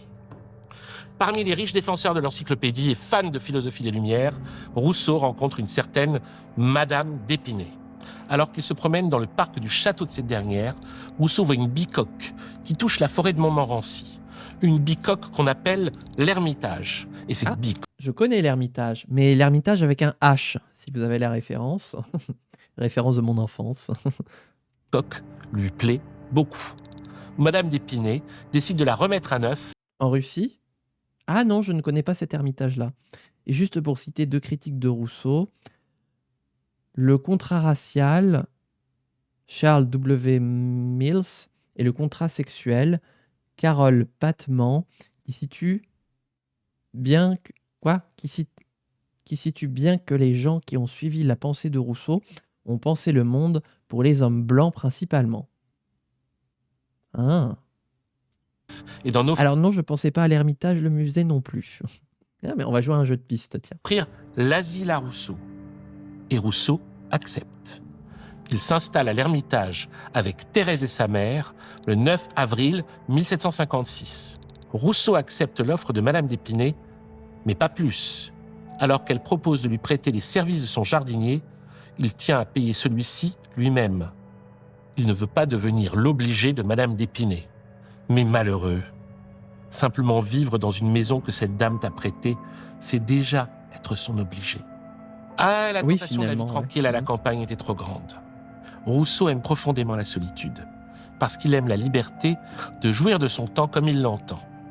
Comme il écrira dans une lettre à Malesherbes, « Un mot à dire, une lettre à écrire, une visite à faire sont pour moi des supplices. En me levant avant le soleil pour aller voir, contempler son lever dans mon jardin, quand je voyais commencer une belle journée, mon premier souhait était que ni lettre, ni visite n'en vinssent troubler le charme. » Ah, bah dis donc, je suis un peu un Rousseau, moi aussi, puisque je pars me balader le matin avant le lever du soleil pour me galvaniser pour la journée.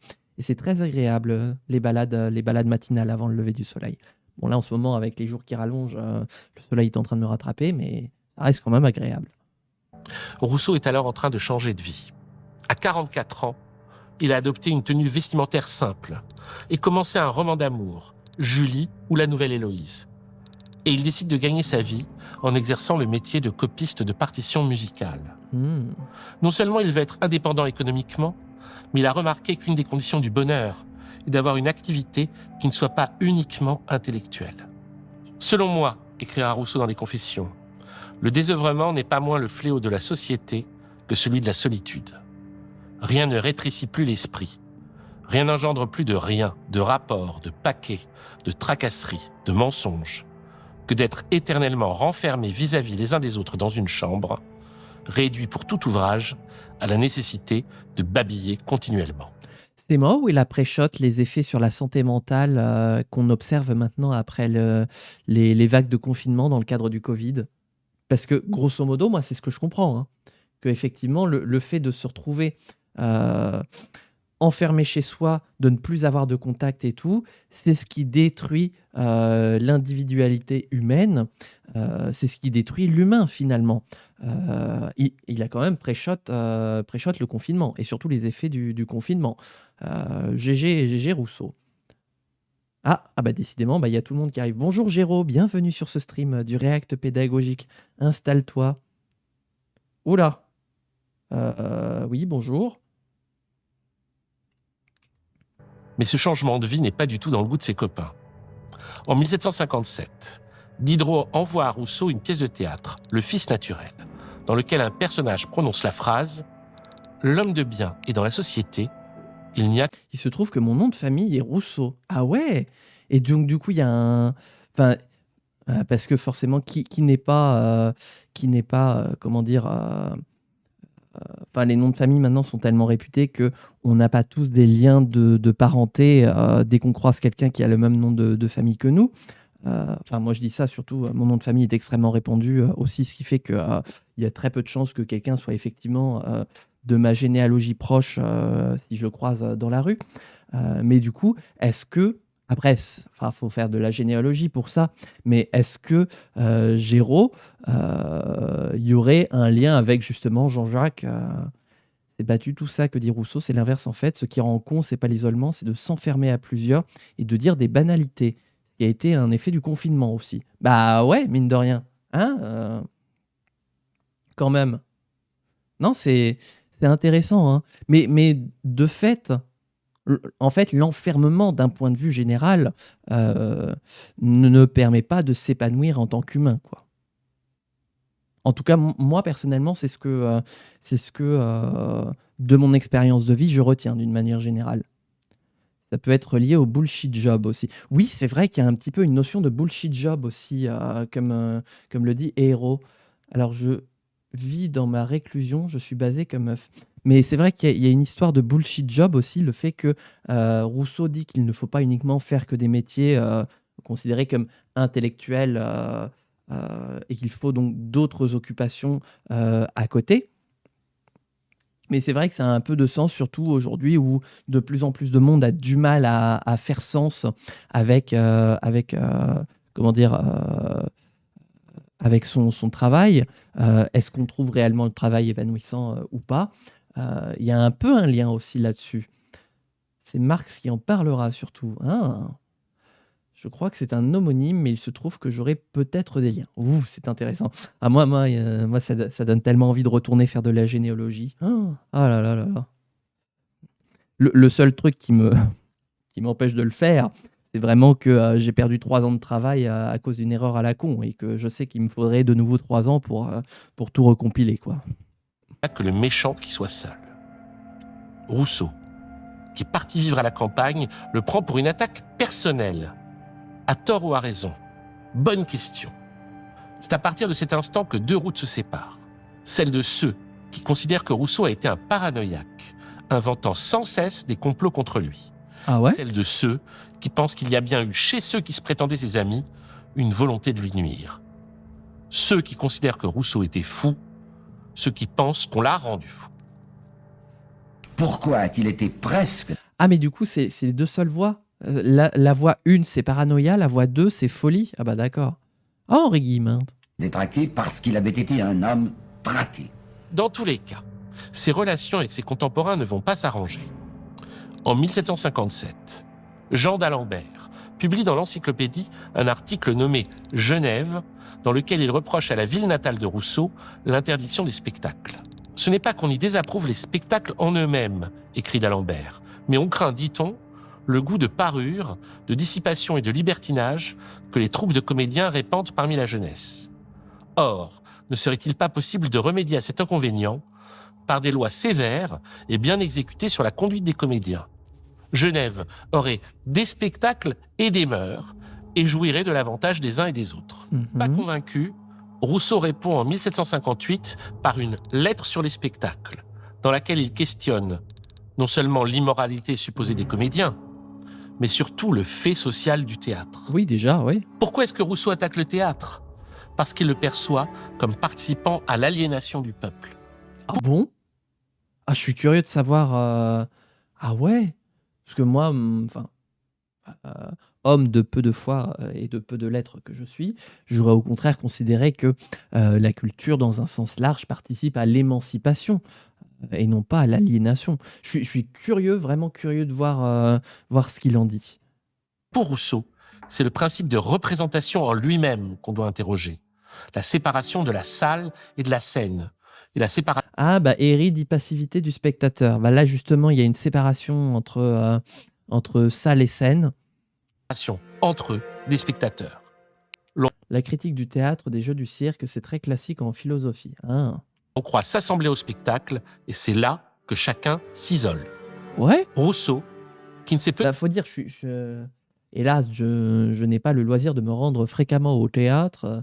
Voilà, donc je connais très peu ce monde-là. Donc je n'en ai qu'une image, en fait. Il y a déjà eu des critiques de Platon, de Saint-Augustin, Tertullien. Ah oui, effectivement. Ah oui, si déjà dès l'Antiquité, ça critique le théâtre.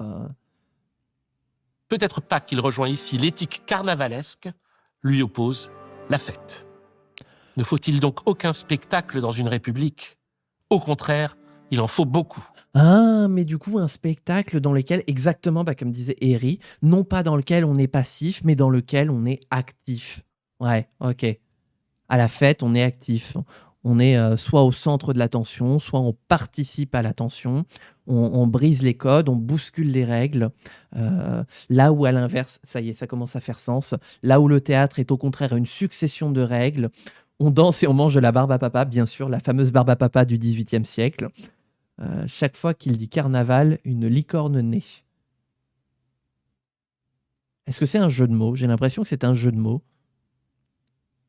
Mais voilà. Enfin, non, c'est pas un jeu de mots. Ok, donc voilà, déjà pour moi. Non, c'est très intéressant. Du coup, être acteur plutôt que spectateur. Et c'est finalement une injonction qu'on entend assez régulièrement d'un point de vue général sur notre vie, sur notre façon de se comporter, etc. J'entends souvent être acteur plutôt que spectateur. Mais quels seront enfin les objets de ces spectacles ? Qui montrera-t-on ? Rien, si l'on veut. Plantez au milieu d'une place, Planté. piqué couronné de fleurs, rassemblez-y le peuple et vous aurez une fête. Faites mieux encore. Donnez les spectateurs en spectacle. Rendez-les acteurs eux-mêmes. Faites que chacun se voie et s'aime dans les autres afin que tous en soient mieux unis. C'est un peu du développement personnel. Ah, on va faire du React sur du développement personnel. Oh là là là là, ça va être bien. Je vais faire concurrence à Roro. Accroche-toi bien. Je débarque. Après, c'est bien de s'apercevoir juste, être passif et recevoir un message ou un sentiment. Mais en plus, c'est globalement quelque chose qu'on retrouve beaucoup avec tout le contenu vidéoludique, justement. Tiens, je vais briser le quatrième mur. Mais globalement, ce qu'on fait quand on regarde des vidéos, c'est qu'on est passif. Là, j'ai la chance, moi, personnellement, d'être actif. Et encore que, parce que je suis à la fois actif et passif, finalement. D'un point de vue de la vidéo, bien sûr. Hein, mais je sens Bazar, là, qui navigue en eau trouble. Grosso modo, quand on regarde une vidéo, on est passif. On n'est pas acteur de la vidéo. On reçoit une information et on l'intègre, ou pas d'ailleurs, mais sans agir. On est donc passif. Là, moi, j'ai la chance d'être en partie actif. En partie, pourquoi ? Parce que je réagis à ce que je vois. Pour autant, je suis quand même... Ah merde, il y a la pub. Zut. Je vais attendre un tout petit peu. Mais c'est très intéressant comme développement. C'est bon pour moi. Ah, c'est bizarre. Normalement, il me dit qu'il y a encore une dizaine de secondes de pub. De toute façon, on va pas tarder à couper la VOD parce que finalement, on va être encore parti pour trop longtemps de VOD. Mais c'est hyper intéressant. Hop, normalement, la pub est terminée. Voilà. Qu'est-ce que je disais ? Oui, voilà. Moi, je suis dans une position un petit peu mixte entre les deux, où je suis donc à la fois acteur de mon propre stream, où je suis en train de commenter un stream, d'apporter des connaissances, là où vous êtes... les spectateuristes ne sont jamais dans la passivité absolue. CF Deleuze. Ah, intéressant. Mais du coup, je suis quand même, mine de rien, un peu dans la passivité du fait que j'ai la vidéo de Pacôme là sur laquelle je ne suis moi-même pas acteur. Deleuze, c'est la société du spectacle. Je suis curieux de savoir. Bref. Il est très probable que c'est cette lettre qui fera de Rousseau un ennemi définitif aux yeux de Voltaire. Ah, c'est de bord. Voltaire fait alors des pieds et des mains pour que la comédie soit autorisée à Genève. Il se fait une fierté de son théâtre qu'il a fait construire à la frontière, à Ferney, où Pour moi, la vraie passivité, c'est regarder une chose sans penser du début à la fin. C'est impossible. Ouais, j'avoue. Ah, ok, d'accord. Ouais, ouais, ouais. J'entends. Très intéressant. l'élite de la société assiste à la représentation de ces pièces. Des pièces complètement nulles, certes, même aux yeux de ses adorateurs posthumes, mais des pièces qui faisaient alors non seulement sa fierté, mais plus étrangement, l'admiration de ses contemporains, dont le jeune Rousseau lui-même. Parce que Voltaire a été admiré par le jeune Rousseau, oui, beaucoup. Et le jeune Voltaire a pu apparaître lui-même comme un provocateur, un esprit séditieux. Il a même fait de la prison. C'était 40 Moi, c'est un petit peu le souvenir que j'ai de Voltaire, justement. ans plus tôt, en 1717, pendant la Régence.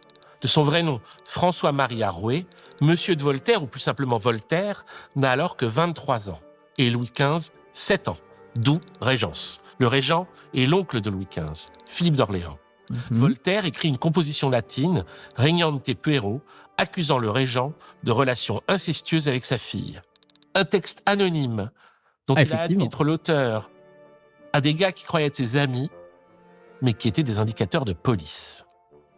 Et puis plus tard, Voltaire a dû s'exiler, en Angleterre d'abord, et finalement près de Genève, à la frontière du royaume de France, à Ferney.